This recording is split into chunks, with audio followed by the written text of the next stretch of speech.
लोकसभा चुनाव 2024 के नतीजों से गदगद कांग्रेस जहां अब की बार 70 पार का नारा दे रही है, तो वहीं सूबे के मुख्यमंत्री नायब सिंह सैनी ने अभी से मोर्चा संभाल लिया है। आज रविवार यानी कि अवकाश के दिन भी मुख्यमंत्री ने सचिवालय में अलग अलग मंत्रालयों के अधिकारियों के साथ ताबड़तोड़ बैठकें की हैं। सरकार की योजनाओं का लाभ ज्यादा से ज्यादा लोगों तक पहुंचे, आम आदमी की जिंदगी में तेजी के साथ सकारात्मक बदलाव हो, इसको लेकर मुख्यमंत्री ने अधिकारियों को दिशा निर्देश जारी किए हैं। वहीं कांग्रेस के वरिष्ठ नेता और राज्य के पूर्व मुख्यमंत्री भूपेंद्र सिंह हुड्डा दावा कर रहे हैं कि लोकसभा चुनाव के नतीजों ने यह साफ कर दिया है कि हरियाणा में अगली सरकार कांग्रेस की बनने जा रही। उन्होंने ये तक दावा कर दिया कि सरकार बनते ही सभी जन विरोधी पोर्टल बंद कर दिए जाएंगे। कांग्रेस में गुटबाजी के सवाल पर हुड्डा का कहना है कि कांग्रेस में कोई गुटबाजी नहीं है, जरूरत पड़ने पर सभी नेता एक मंच पर नजर आएंगे। वहीं कांग्रेस के साथ गठबंधन में चुनाव लड़ने वाली आम आदमी पार्टी ने भी साफ कर दिया कि पार्टी अकेले दम पर हरियाणा की सभी 90 विधानसभा सीटों पर चुनाव लड़ेगी, क्योंकि कांग्रेस के साथ उनका गठबंधन सिर्फ लोकसभा चुनाव के लिए था। अब ऐसे में सवाल इस बात को लेकर उठ रहे हैं कि हरियाणा में इस बार मुख्य मुकाबला बीजेपी और कांग्रेस के बीच ही होगा या त्रिकोणीय मुकाबले के आसार भी हो सकते हैं। लोकसभा चुनाव नतीजों से बेचैन बीजेपी क्या लोगों की नाराजगी को वक्त रहते दूर कर पाएगी या कांग्रेस बीजेपी की जीत की हैट्रिक में रोड़ा बन जाएगी? आज की बिग डिबेट इसी मुद्दे पर। चुनावी रणनीति के लिए सक्रिय हो चुके हैं सभी राजनीतिक दल और सभी राजनीतिक दलों की तरफ से यह दावा किया जा रहा है कि अब की बार हमारी सरकार बनने जा रही है। हालांकि लोकसभा चुनाव नतीजों से गदगद कांग्रेस को इस बात का भरोसा है, कांग्रेस दावा भी कर रही है कि इस बार हरियाणा में विधानसभा चुनाव जब होंगे तो कांग्रेस पार्टी ही सरकार बनाएगी। भूपेंद्र सिंह हुड्डा, जिन्होंने जिला स्तरीय सम्मेलन को संबोधित भी किया है और ये दावा किया कि लोकसभा चुनाव के नतीजों ने साफ बयां कर दिया है कि अब की बार प्रदेश में कांग्रेस की सरकार बनने जा रही। हालांकि जब उनसे सवाल किया गया कि कांग्रेस की गुटबाजी कहीं उसके मंसूबों पर भारी तो नहीं पड़ जाएगी, पानी तो नहीं फेर देगी, उस पर उनकी तरफ से कहा गया कि कांग्रेस में किसी तरह की कोई गुटबाजी नहीं है, कांग्रेस पूरी तरह से एकजुट है और ज़रूरत पड़ने पर तमाम नेता एक मंच पर भी दिखाई देंगे।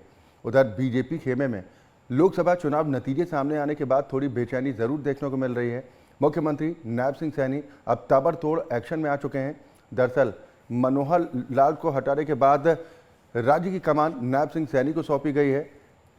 हालांकि लोकसभा चुनाव की वजह से उन्हें बतौर मुख्यमंत्री ज़्यादा काम करने का अवसर नहीं मिल पाया, लेकिन अब एक बार फिर वो एक्शन मूड में दिखाई दे रहे हैं। अब ऐसे में सवाल इस बात को लेकर उठ रहा है कि हरियाणा में इस बार का मुकाबला क्या बीजेपी और कांग्रेस के बीच होगा, सीधी टक्कर, या फिर त्रिकोणीय मुकाबले के आसार भी हैं, क्योंकि आम आदमी पार्टी, कांग्रेस और बीजेपी तीनों ही दलों की तरफ से अपने अपने दावे हैं, लेकिन किसके दावों में कितना दम है आज हम ये समझने की कोशिश करेंगे। तीन खास मेहमान इस वक्त मेरे साथ मौजूद हैं। सबसे पहले अपने दर्शकों की मुलाकात अपने आज के सभी सम्मानित मेहमानों से। वंदना पोपली जी हैं, आप प्रवक्ता भारतीय जनता पार्टी हैं, और प्रियदर्शनी सिंह जी आम आदमी पार्टी के प्रवक्ता हमारे साथ इस कार्यक्रम में शामिल हैं, और सुरेश रोड साहब हैं, आप कांग्रेस का प्रतिनिधित्व करेंगे, प्रवक्ता कांग्रेस पार्टी हैं। बहुत स्वागत है आप सभी का। शुरुआत मैं वंदना जी आपसे ही करना चाह रहा हूं, कितनी बड़ी चुनौती देख रही हैं, क्योंकि अब लोकसभा चुनाव के बाद विधानसभा चुनाव का द्वंद्व शुरू होने को है।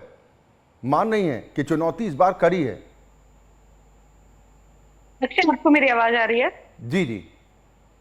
देखिए अक्षय, जहां तक चुनौती की बात है, मुझे लगता है कि कहीं ना कहीं चुनौती वापस से कांग्रेस के सामने खड़ी दिखाई दे रही है, आम आदमी पार्टी के सामने खड़ी दिखाई दे रही है, और बाकी जो विपक्षी दल हैं उनके सामने खड़ी दिखाई दे रही है। आप ये मानकर चलिए कि अगर हम लोकसभा चुनाव की बात करें तो वो एक अलग तरीके से लड़ा गया। कुछ भ्रम सामने रख दिए गए जनता के सामने कि भारतीय जनता पार्टी की अगर 400 सीटें आ जाएंगी तो देखिए संविधान खत्म हो जाएगा, आरक्षण जो है वो खत्म हो जाएगा, और इस तरह की बयान किए गए। साथ के साथ एक और बड़ी बात भी मैं कहना चाहूंगी कि झूठ को लेकर आए वो झूठ था कि जैसे ही हमारी सरकार बनेगी खटाखट 8500 रुपए आ जाएंगे। तो मैं ये कहना चाहती हूँ, सुरेश रोड जी बैठे हैं, कि वो खटाखट जो आपके 1 दर्जन स्टेट में जहां पर आपकी सरकार है, कम से कम वहां तो शुरू कर दीजिए। वहां क्या प्रॉब्लम है, पता तो चले। लखनऊ में जो महिलाएं हैं वो लाइन लगा खड़ी हैं, और बाकी स्टेट में भी महिलाएं खड़ी हैं और इंतजार कर रही है कि पूरा फॉर्म भरवा दिया गया था कि हमारे को अगर आप वोट देंगे तो वोट देते ही 8500 रुपए मिलेंगे। तो वो खटाखट तो नहीं सुनाई दे रहा, वो खटपट सुनाई दे रही है इनकी आपस में। अभी मैं सुन रही थी, आप जब अपनी रिपोर्ट बता रहे थे तो आपने बताया कि हुड्डा जी कह रहे हैं कि हमारे यहाँ कोई भीतर घात नहीं है। अभी जब भीतर घात नहीं है तब भी शैलजा जी जहाँ पर बैठी है वहां पर दरवाजा तोड़कर, खिड़की तोड़कर अंदर घुसा जाता है, कांच उनकी टेबल तक आ जाता है। इतनी बड़ी लीडर है वो पार्टी की और एक महिला नेत्री है, दलित नेत्री है, फिर भी उसके बाद कांच तोड़ दिया जाता है। जो सिचुएशन है वो दिखाई दे रही है। शैलजा जी हैं, किरण जी हैं, लगातार आरोप लगा रही हैं, और इधर मोहन सिंह जी उन पर आरोप लगा रहे हैं। तो ये जो सब सिचुएशन है ये दिखाई देती है कि भीतर घात तो है, लेकिन ये तुक्के से जीते हैं। इसमें हरियाणा में कोई भी कंट्रीब्यूशन हुड्डा जी का नहीं है। वो अपने आप को मान लेते हैं कि जी देखिए चुनाव जीता तो हुड्डा जीत गया, हार गए तो गुटबाजी रही थी। तो ये नैरेटिव दोबारा से बिल्ड करने की कोशिश की जा रही है। लेकिन अक्षय बिल्कुल क्लियर है कि अगर ये चुनाव जीते हैं तो एक वो जो झूठ फैलाया था उसके दम पर जीते थे। लेकिन हर एक चुनाव उससे अलग होता है। तो विधानसभा के चुनाव में मुझे लगता है कि हमारी जो जनता है वो भी बहुत जागरूक है। वो समझ गई है कि कौन सा झूठ है वो फैलाया गया था। खटाखट की जो रियलिटी है वो भी सामने आ गई है। तो वो मुझे लगता है कि आने वाले समय में जो विधानसभा चुनाव आ रहा है उसके अंदर हम बहुत अच्छे नंबर से जीत कर वापस आएंगे और इनको दिखाई देगा कि जो एक झूठ चलिए, बिल्कुल आप कह रहे हैं कि जो नैरेटिव सेट किया गया था कहीं ना कहीं उसके बहकावे में वोटर्स आ गए, और यही वजह है कि लोकसभा चुनाव में भारतीय जनता पार्टी को काफी नुकसान हुआ। खासतौर पर हरियाणा का अगर जिक्र करें तो यहाँ पर आधी सीटों का नुकसान उठाना पड़ा है। 5 सीटें भारतीय जनता पार्टी ने गंवाई है। ये वंदना पोपली जी मामूली बात नहीं है। मैं सुरेश रोड साहब आपके पास आऊंगा। इस बार कितनी कड़ी चुनौती होने जा रही है हरियाणा में, और जो दावा कर रहे हैं आप लोग कि अब की बार 70 पार, पिछली बार बीजेपी ने दावा किया था कि अब की बार 75 पार, आप कह रहे हैं 70 पार। अक्षय जी, प्रदेश में 67 सीट सबसे ज्यादा आज तक लेकर आने का एक श्रेय जो है या एक रिकॉर्ड जो है वो कांग्रेस पार्टी के नाम से है। और इस बार कांग्रेस पार्टी ही अपने रिकॉर्ड को यानी 67 सीट को तोड़कर 70 पार हासिल करके प्रदेशवासियों के आशीर्वाद से, हरियाणा के बहन और बेटियों के आशीर्वाद से बीजेपी को भी और मीडिया को भी एक तरह से हम साक्ष्य पेश करेंगे, दिखाएंगे। मैं ये कहना चाहता हूं, आपने पूछा कि क्या स्थिति है। स्थिति ये है 2019 में हमारी लोकसभा की कांग्रेस पार्टी की एक भी सीट प्रदेश में नहीं थी। और उस समय जब विधानसभा का चुनाव इसी समय पे आता है, 3 या 4 माह के बाद अक्टूबर में आता है, जहां तक मेरे संज्ञान में है 21 अक्टूबर को 2019 में पोलिंग हुई थी, वोट पड़ी थी, और 24 को शायद नतीजा आया था जिसमें हमने 31 सीटों पे विजय हासिल की थी। और 24 के बाद 27 को सरकार बनी थी, मनोहर लाल खट्टर जी ने शपथ ली थी। तो अक्टूबर में यही 3-4 महीने का समय होता है। इस बार मैं पहले 19 की बात कवर करता हूं कि 19 में हमारी एक भी लोकसभा की सीट नहीं थी, 31 विधानसभा की सीट तब जीती थी। और इस बार हमारी 5 लोकसभा की सीट आई है, और अन्य सीटों पे भी, जैसे कुरुक्षेत्र की सीट भी है, बहुत कम मार्जिन से हम लोग हारे हैं। जैसे हमारे इंडिया गठबंधन के प्रत्याशी थे वहां से डॉक्टर सुशील गुप्ता जी, बहुत कम मार्जिन से हम लोगों ने वो सीट हारी है। दावा बढ़ाकर 90 सीटें करेंगे क्या? नहीं, अगर हम अगर A2 + B2 वाला काम करते हैं तो वो तो 90 हो जाती है, लेकिन हम इसको 90 ना करके एक्स्ट्रा 2A भी हम नहीं लेके आएंगे, हम इसमें मार्जिन बढ़ा देंगे। सीटें तो 90 से कम ही आएंगी कांग्रेस की, क्योंकि 90 तो सबसे ज्यादा हैं, लेकिन हम इसमें बीजेपी की जमान जब्त होगी और कांग्रेस पार्टी 80% वोट लेकर जीतेगी। ये रिकॉर्ड कायम करेंगे। आम आदमी पार्टी से क्या कोई चूक हो गई सुरेश रोड साहब? गठबंधन नहीं होगा विधानसभा चुनाव में, ये तय है? नहीं, कोई चूक नहीं है, ये पहले से तय था। मैं भी आपके चैनल पे सुन रहा था, आपने जानकारी दी कि आम आदमी पार्टी की तरफ से बयान आया है कि आगे वो चुनाव अलग लड़ेंगे। इस बयान को आप इस तरीके से कह सकते हैं कि ये मीडिया की जानकारी में मुझे तो हैरानी हुई अभी तक क्यों नहीं था। हमारा और आप पार्टी का कोई गठबंधन टूटा नहीं है। यह गठबंधन राष्ट्रीय लेवल पे लोकसभा चुनाव के लिए ही बनाया गया था, और ये एक तरह से संपूर्ण हो चुका है। जिस दिन लोकसभा के नतीजे आ गए 4 जून को, तो वो संपूर्ण हुआ है बिना किसी विघ्न के, बिना जेजेपी और बीजेपी के गठबंधन की तरह जूत नहीं चले उसमें। वो एक तरह से एक प्रत्याशी थे हरियाणा में, मैं ज्यादा बड़ी बात नहीं करूंगा, हरियाणा की बात करूंगा, 5.25 लाख वोट डॉक्टर सुशील गुप्ता को मिले हैं। और आप पार्टी और कांग्रेस पार्टी के कर्मठ कार्यकर्ताओं ने हाँ। बिना किसी भेदभाव के इंडिया गठबंधन के प्रत्याशी डॉक्टर सुशील गुप्ता जी को अपना गठबंधन का धर्म निभाते ये तमाम बातें सुरेश ओट जी आपकी बिल्कुल सही हैं, लेकिन आम आदमी पार्टी के वरिष्ठ प्रदेश उपाध्यक्ष हैं अनुराग ढांडा साहब जी वो क्या कुछ कह रहे हैं? हाँ, अनुराग ढांडा जी धोखा का- दे दिया क्या आप लोगों ने? नहीं, हमने धोखा नहीं दिया। देखिए, मैं एक बात आपके चैनल पे जिम्मेदारी से बताता हूं। डॉक्टर सुशील गुप्ता जो हरियाणा प्रदेश के आम आदमी पार्टी के प्रदेशाध्यक्ष भी रहे हैं और अभी भी हैं, और वो कुरुक्षेत्र लोकसभा से प्रत्याशी भी हैं।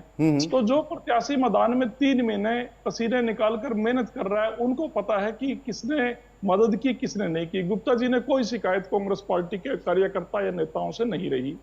और इस चैनल पे आज प्रियदर्शनी जी जुड़ी हुई हैं, तो प्रियदर्शनी जी और मैं किसी डिबेट में इस क्या नाम है, डांडा साहब के आरोप के बाद इकट्ठे थे।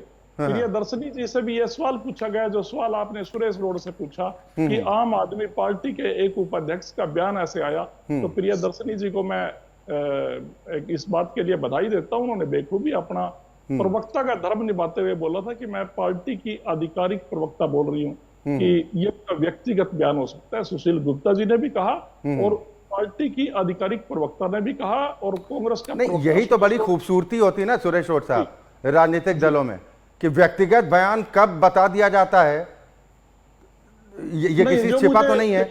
प्रियदर्शनी सिंह जी से ही हम एक बार पूछ लेते हैं ना, कि आपने उनका जिक्र किया कि प्रियदर्शनी सिंह जी ने बड़ी खूबसूरती के साथ जवाब दिया कि व्यक्तिगत बयान हो सकता है, यानी गलत बयानबाजी कर रहे हैं अनुराग ढांडा साहब, प्रियदर्शनी सिंह जी। जी अक्षय जी, आवाज आ रही है आपको? जी जी जी जी जी जी अक्षय जी, बिल्कुल आपने बहुत अच्छा सवाल पूछा। सुरेश जी, आपको बहुत बहुत धन्यवाद।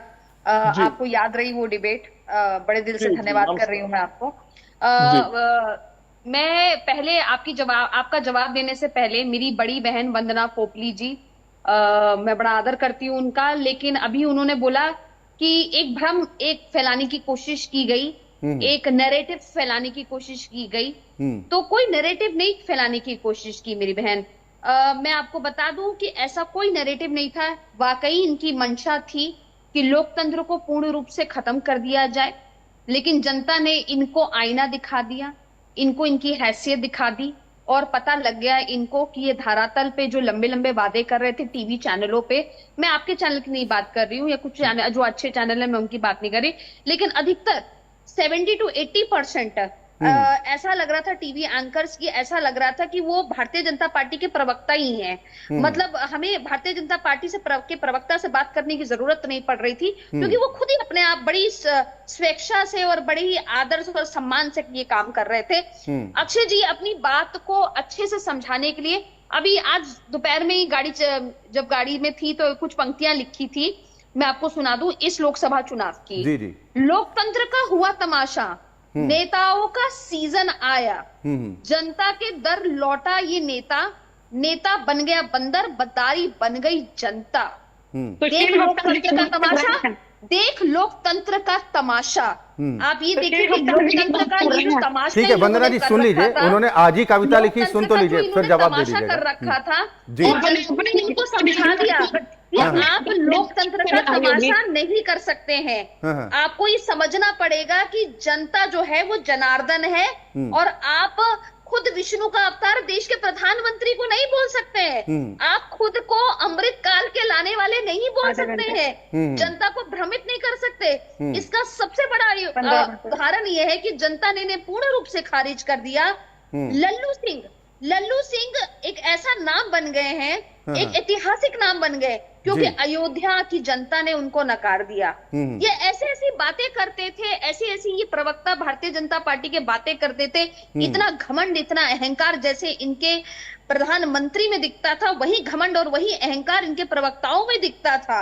आज हरियाणा की जनता ने इनको बता दिया कि जब अन्नदाता का अपमान करोगे, जब रोजगार युवाओं को नहीं दोगे, जब महिला कर्मी, पुलिस कर्मी कुछ बैठे, क्लर्क भाई बैठे, आंगनवाड़ी की महिलाओं को, 2 आंगनवाड़ी की महिलाओं को तो इन्होंने डंडे से मारा है। खट्टर साहब की सरकार ने जिस किस्म के काम किए, ये चंद्रयान ले जा रहे थे लोगों को, ऐसी मजाकिया बातें हो रही थी।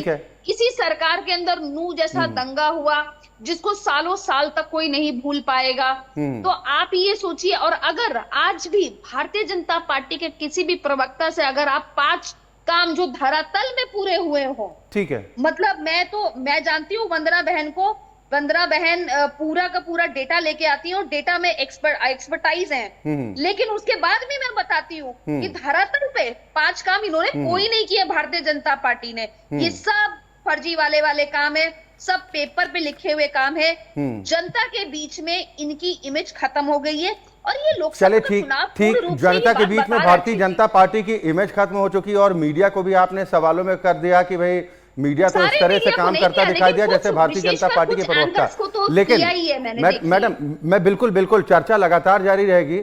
सवाल पूछना लोकतंत्र में मीडिया का यही काम ही है मैडम, सवाल पूछना। अब कौन से सवाल चुभते हैं, कौन से सवाल अच्छे लगते हैं, ये तो राजनीतिक दलों को तय करना होता है, वो तय कर लेते हैं। अगर आपसे तीखे सवाल पूछ दें तो आप कहेंगे ये तो भारतीय जनता पार्टी के प्रवक्ता हो गए। अगर वंदना पोपली जी से अगर सवाल कड़े पूछ दिए जाएं तो वो कहेंगे कि भाई आप तो आम आदमी पार्टी की टीम में शामिल हो गए। ये तो राजनीतिक दलों के अंदर जो एक अंदर ये पता नहीं किस बात की भावना पनप रही है कि सवाल पूछने वालों को ही कटघरे में खड़ा कर देते हैं। लेकिन सियासी सरगर्मियां लगातार तेज होती जा रही हैं। हरियाणा की जनता का मूड क्या कहता है, हम इसी को समझने का प्रयास भी कर रहे हैं और राजनीतिक दलों की कितनी तैयारी और कौन किस पर भारी है मौजूदा वक्त के लिहाज से। तीनों खास मेहमान मेरे साथ लगातार बने हुए हैं। ब्रेक पर जाने से पहले प्रियदर्शिनी सिंह जी ने जो आरोप लगाया कि भारतीय जनता पार्टी पर कि जो झूठ का नकाब था वो नकाब उतर चुका है और यही वजह है कि लोकसभा चुनाव में इस तरह के नतीजे सामने आए और वो ये कह रही हैं कि हरियाणा में जीत की हैट्रिक को बीजेपी भूल जाए। देखिए, मुझे लगता है कि अभी मैं प्रियदर्शनी जी को सुन रही थी, छोटी बहन है, शायद कुछ चीजें वो भूल जाती हैं, तो उनको मैं याद दिला दूं। उन्होंने कहा कि भारतीय जनता पार्टी को पूर्ण रूप से खारिज कर दिया गया। मुझे लगता है कि कम से कम उनको नंबर ऑफ सीट्स को देख लेना चाहिए। पूर्ण रूप से खारिज होना वो होता है वो पार्टी जो कहे कि मेरा सबसे बड़ा संगठन है।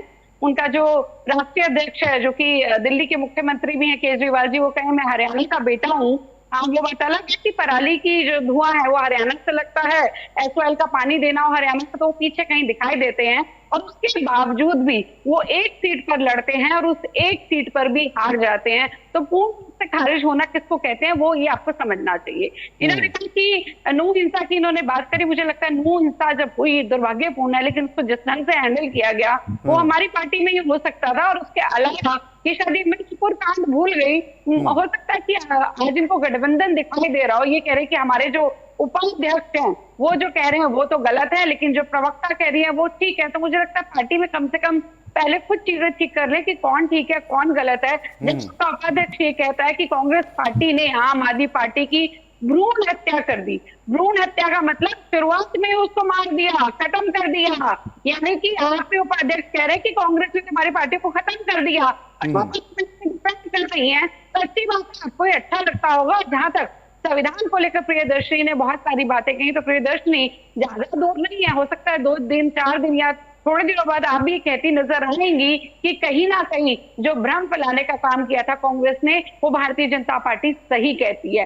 और एक चीज और मैं आपको यहाँ पे कहना चाहूंगी, आप कह रहे हैं ना कि संविधान को लेकर लोकतंत्र की बड़ी बड़ी बातें की जा रही हैं कि संविधान खतरे में आ जाएगा भारतीय जनता पार्टी में। तो आपको ये बताना चाहूंगी कि अगर धारा 370 खत्म हुई तो वो उतना ही नंबर था जो संविधान में बदलाव के लिए चाहिए होता है, लेकिन हमने तब बदलाव नहीं किया। और ये भी बताना चाहूंगी कि संविधान की जो सबसे ज्यादा बदलाव किया वो कांग्रेस पार्टी ने किया। आप ये बताइए, जो संसद द्वारा पारित अगर प्रस्ताव को फांस दिया जाता है एक व्यक्ति के द्वारा, क्योंकि वो सोनिया गांधी के बेटे हैं, तो वो लोकतंत्र की हत्या नहीं है क्या? वो राष्ट्रीय अध्यक्ष चाहता था तो उस समय मनमोहन जी के अलावा वो सोनिया गांधी से मिलने जाता था, तब क्या वहां पे लोकतंत्र और संविधान नहीं दिखता था? मुझे इतना बता दीजिए, संविधान के सबसे ज्यादा संशोधन जो है वो कांग्रेस पार्टी ने किए। 42 संशोधन में उन्होंने 40 संशोधन किए, 2 पार्ट जोड़ दिए। प्रीएम्बल जिसको कहा जाता है कि वो संविधान की आत्मा है, उसमें भी बदलाव कर दिए गए, एक शेड्यूल चेंज कर दिया गया। तो ये जो सारे बदलाव हैं वो कांग्रेस पार्टी द्वारा कराए गए। और छोड़िए एक चीज और, आर्टिकल 356 का इस्तेमाल करके 90 बार चुनी सरकारें गिराई और ये कहते हैं कि आज संविधान खतरे में। मैं एक बार बात करना चाहूंगी सुरेश टोड जी की, वो बड़ी बड़ी बातें यहाँ पर कर रहे थे। मैं हरियाणा पे आ जाती हूँ वापस एक बार। उन्होंने कहा कि हम 67 पर थे और अब 70 पर आएंगे। पहली तो बात, हुड्डा जी के दम पर 67 पे नहीं आए थे, जिनके दम पर आए थे उनको तो 60 कर दिया था। उसके बाद लगातार नंबर घटते ही रहे। और मैं ये भी आपको कहना चाहूंगी कि 19 में आप कह रहे हैं कि हमारी एक भी सीट नहीं आई और फिर भी हम 30 पर आ गए, तो वो एक तुक्का बोला जाता है, फ्लूक बोला जाता है। और वो जो तुक्का आपका दोबारा से लगा, अब नहीं लगेगा, कि जनता को समझ आ गया कि अब चलिए, बोल रहे थे। आपने अभी खुद इस बात को कहा कि जनता जनार्दन है, वो फैसला करने में सक्षम है। सुरेश और साहब क्या जवाब देंगे? वो कह रहे हैं कि जिन्होंने लोकतंत्र की हत्या की वो पार्टी नसीहत दे रही है, वो दुहाई दे रही है कि लोकतंत्र की हत्या हो रही है। अगर कांग्रेस पार्टी ने लोकतंत्र की हत्या की होती तो चंडीगढ़ की तरह बीजेपी की जैसे आप भूल गए क्या? कम से कम ये ध्यान रखिएगा, चंडीगढ़ में जो हुआ वो न्यायालय में गया, उसका सही डिसीजन हुआ। कृपया करके भ्रम फिर से न फैलाएं। कल नहीं था हत्या। ठीक है सुरेश और साहब, अपनी बात पूरी कीजिए। अभी दोबारा पूछ लो, कुछ और रह गया हो तो इनको बुलवाओ एक बार।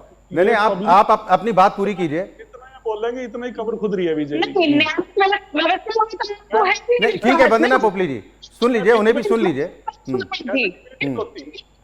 बता दो ना। देखिए, इसी बात से पता लगता है ये काम क्या करेंगे, सरकार कैसे चलाएंगे, जब इनको डिबेट पे बोलने चला रहे हैं, आगे भी चलाएंगे। नहीं पता कि दूसरे की बात में बीच में नहीं बोलते तो ये सरकार चला लेगी।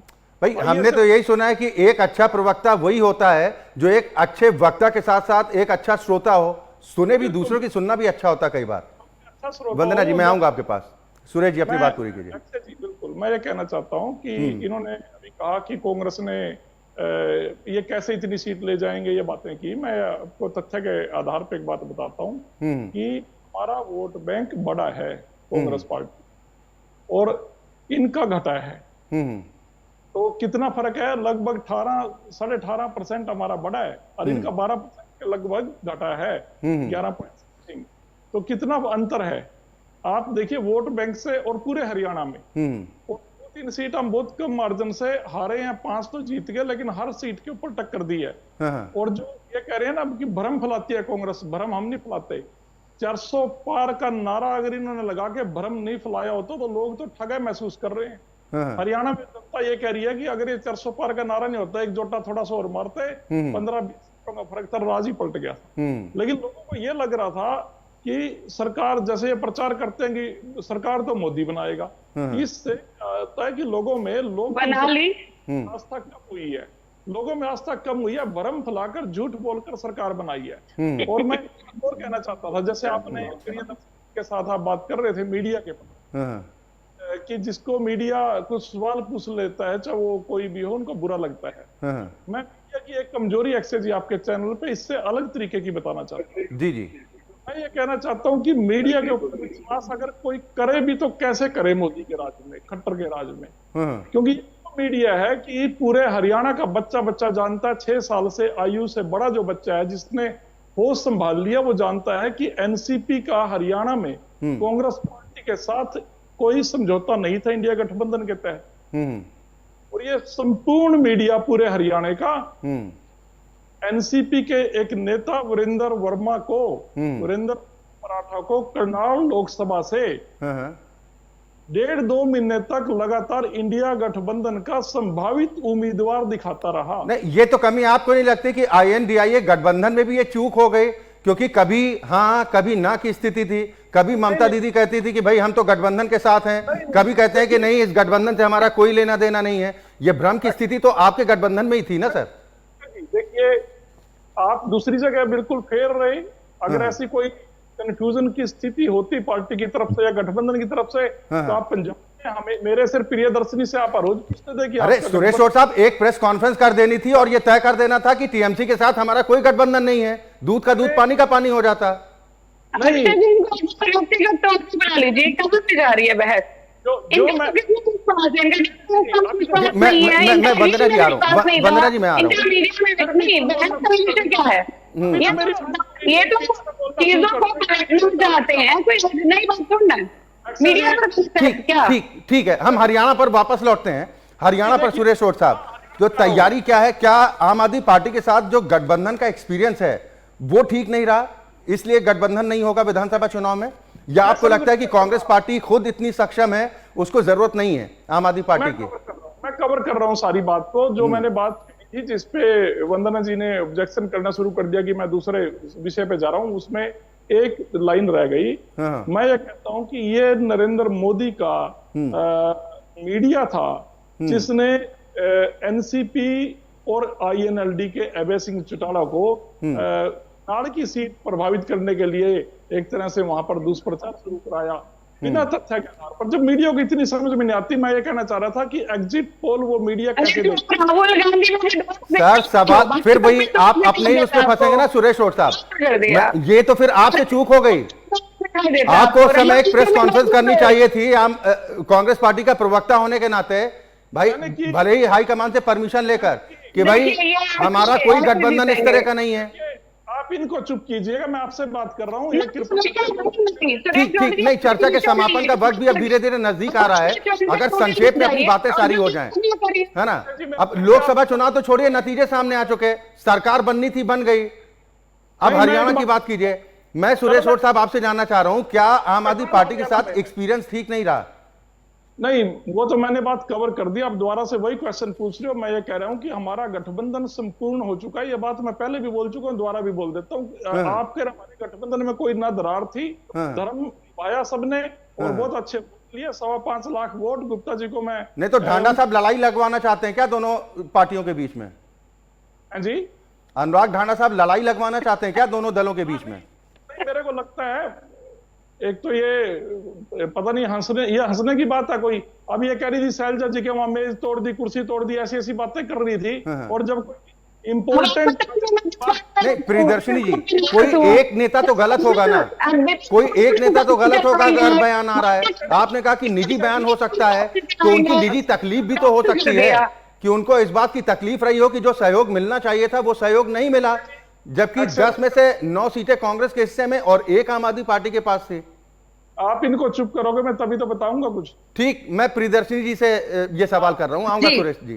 जी जी जी जी जी अक्षय जी, देखिए मैंने सवाल सुन लिया अक्षय जी आपका। जी जी। मैं आपको बताती हूँ। देखिए, हर व्यक्ति का, पार्टी में कोई भी व्यक्ति होता है, उसका अपना पॉइंट व्यू रहता है।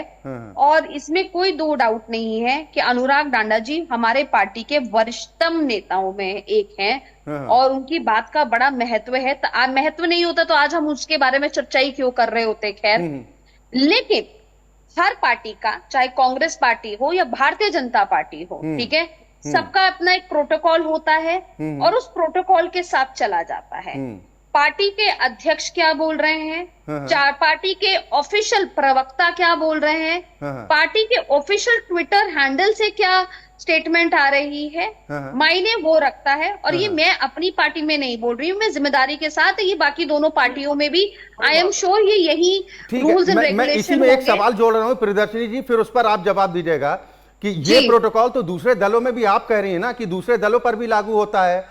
लोकतंत्र की हत्या हो जाएगी और संविधान बदल दिया जाएगा। देखिए अक्षय जी, मैं आपको बताऊं, इस किस्म की स्टेटमेंट भारतीय, अक्षय जी, इस किस्म की स्टेटमेंट तो अनिल विज जी ने भी बहुत सारी दी हैं और मेरे पास अभी इस टाइम लिखित है कि उन्होंने क्या क्या बोला है। ठीक है, ऐसे बहुत सारे भारतीय जनता पार्टी के नेता हैं, यशवंत सिन्हा से लेके जब शत्रुघ्न सिन्हा थे।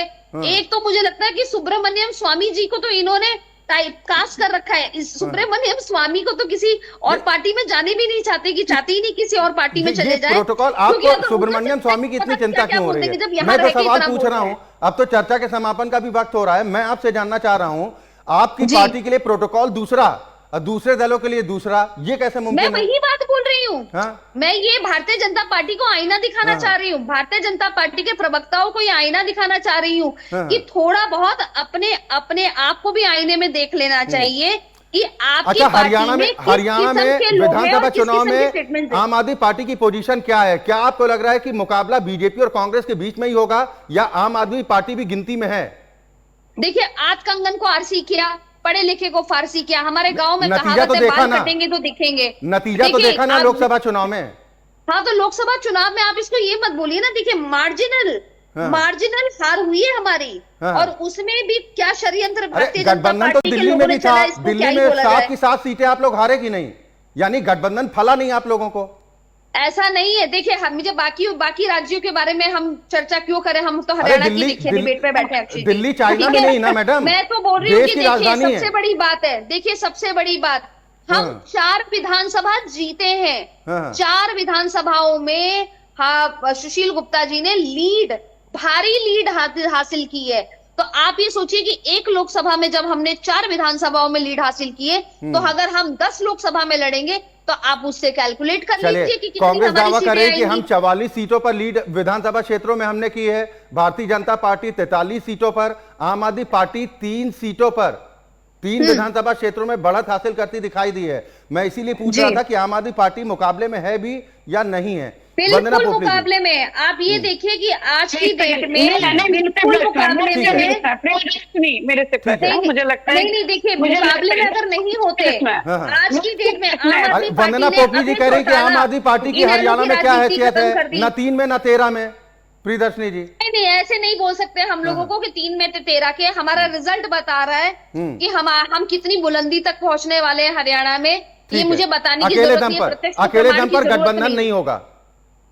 गठबंधन देखिए मैं बता रही हूँ आज की डेट में, अगर आज की तारीख में, आज 16 तारीख है अक्षय जी, 16 जून 2024 को आप मुझसे पूछ रहे हैं, तो मैं बोल रही हूँ जी गठबंधन नहीं होगा। ठीक है। लेकिन हम एक ऐसी पार्टी हैं जो प्रोटोकॉल से चलते हैं, एंड आई एम श्योर चलिए कांग्रेस भी वही नहीं, पार्टी है अच्छी जो बात है, प्रोटोकॉल से चलती चलना भी है। चाहिए। अगर हमारा वंदना राष्ट्रीय पोपली नेतृत्व जी। हमें कुछ अगर और बोल देगा ये तो कितना हम कुछ भी कितना हो सकता है। घमासान, क्योंकि राजनीति वाकई में समीकरण बीजेपी के लिए कभी भी चिंता बदल की बात सकते तो हैं। है। आप इसको नजरअंदाज कर दीजिए दूसरे लिहाज से कि भाई जब 9 मन तेल होगा तब राधा नाचेंगी, है ना, वो तो चीज अलग हो गई। लेकिन कांग्रेस ने टक्कर तो अच्छी खासी दी है और कई राज्यों में कम से कम ये तो कह सकते हैं कि कांग्रेस का सर्वाइवल हुआ है, बढ़ी है, लगभग पिछले 2 मुकाबलों से दोगुनी सीटों पर आ गई है। तो स्वाभाविक है कि कार्यकर्ताओं का मनोबल बढ़ेगा। और अब हुड्डा साहब भी जिस तरह से कह रहे हैं कि हालांकि जो हम बात कर रहे थे कि कांग्रेस खेमे में जिस तरह की बगावत देखने को मिल जाती है, वो कह रहे हैं कि कोई बगावत नहीं है, कोई गुटबाजी नहीं है, हम सब एक हैं और जरूरत पड़ेगी तो एक मंच पर दिखाई देंगे। वो मंच दिखाई देगा क्या? देखिए 2 प्रश्न पूछे आपने। सबसे पहले आपने रिजल्ट को लेकर पूछा, तो मैं आपको बताना चाहूंगी कि ठीक है, ये उत्साह में हो सकते हैं, प्रसन्न हो सकते हैं बिना किसी काम के। और अगर ये बात करें कि अपने पास्ट में, तो इन्होंने सिर्फ जीजा जी के बारे में सोचा, उसके अलावा इन्होंने कुछ नहीं सोचा है, तो उसके बावजूद भी इनका नंबर आ जाता है। तो हो सकता है हमारे लिए सोचने का विषय जरूर है कि हमने इतना काम किया और उसके बावजूद ये नंबर आया। तो हम अपने पार्टी लेवल पे इस पे सोचेंगे, लेकिन इतना जरूर है कि जो जनता की जो ट्रेंड है वापस वो धीरे धीरे बदलते हुए फिर से दिखाई दे रहा है। और जहां तक आप दूसरे प्रश्न की बात कर रहे हैं, भीतरघात की बात कर रहे हैं कांग्रेस पार्टी में, तो इनमें हम तो ही नहीं है, कितना भी कह ले भीतरघात नहीं है। तो ये क्या कहते हैं कि अगर जीत है तो हुड्डा जी की, अगर हार है तो भीतरघात की है, ये बताने की कोशिश कीजिए। इनकी चलिए पार्टी अब कार्यक्रम का समापन यहीं पर करना पड़ेगा, लेकिन बड़े संक्षेप में एक रिएक्शन, मुख्यमंत्री का चेहरा कौन होगा? सुरेश रोड साहब, इस पर जवाब अगर आप दे पाए। जी हुड्डा साहब ही होंगे?